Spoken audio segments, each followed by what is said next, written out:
நமஸ்காரம். நமஸ்காரம். இன்னைக்கு என்னம்மா மார்கழி 11?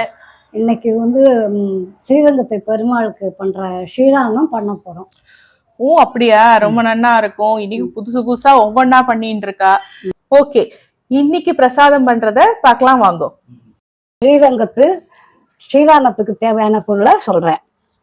200 கிராம் அரிசி, பச்சரிசி, 400 கிராம் வெல்லம், ஒரு 10-20 திராட்சை, 10-20 முந்திரி பருப்பு, ஒரு ஸ்பூன் ஏலக்காய் பொடி, 1/2 லிட்டர் பால் எடுத்துக்கணும்.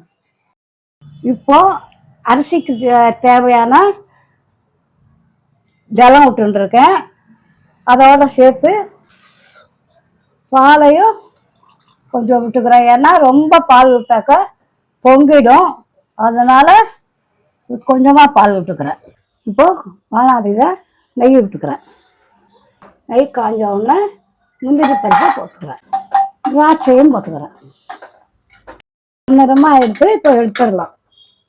சாதம் சூடாக இருக்கிறச்சியை நல்லா மசிச்சிடணும். சாதமும் பாலும் விட்டு நல்லா குழைய வெந்துடுச்சு. இப்போ வெல்லம் போடலாம்.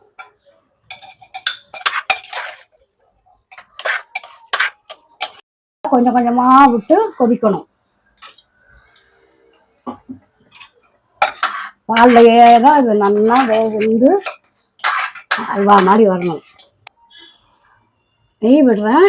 இது ஆற்றுல காய்ச்சின நெய்.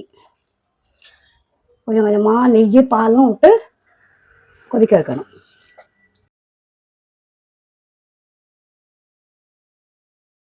ஏலக்காய் பொடி போடணும். இப்போ கைவிடாமல் கிளறிட்டு கெட்டியான உடனே இறக்கிடலாம். கொதிக்க ஆரம்பிச்சுடுத்து, இனிமேல் கெட்டி ஆயிடும். இப்போ இறக்கியாச்சு. திராட்சையும் முந்திரி பருப்பும் இதில் போட வேண்டியது.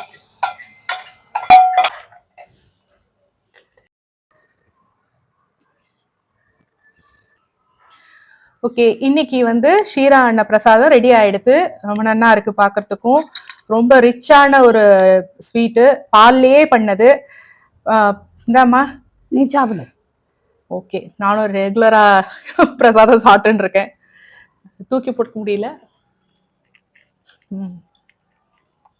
சூப்பரா இருக்கு, ரொம்ப நன்னா இருக்கு டேஸ்ட். தேங்க்யூம்மா, thanks for the wonderful recipe. நீங்களும் இதை பார்த்துட்டு எப்படி இருக்குன்னு சொல்லுங்க. கமெண்ட் செக்ஷன்ல மறக்காம உங்களுக்கு பிடிச்ச ஸ்வீட் அண்ட் இது எப்படி வந்திருக்குங்கிறதையும் சொல்லுங்க. Thank you so much.